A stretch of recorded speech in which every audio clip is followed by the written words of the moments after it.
Tam, kde si rástol, to je kraj tvojho detstva.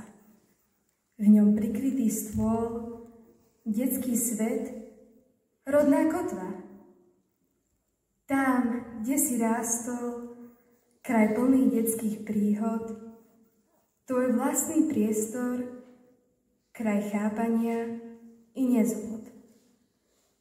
Tam, kde si rástol, kraj plný túžok i snov, magické miesto, kúzlo mladosti z hrou. Tam, kde si rástol, spomínaš ešte na to? Či už ťa život zmiatol? Či pretrhlo sa puto? Tam, kde si rástol, nik teba už nečaká. Je tam však detstvo, kus teba, človeka.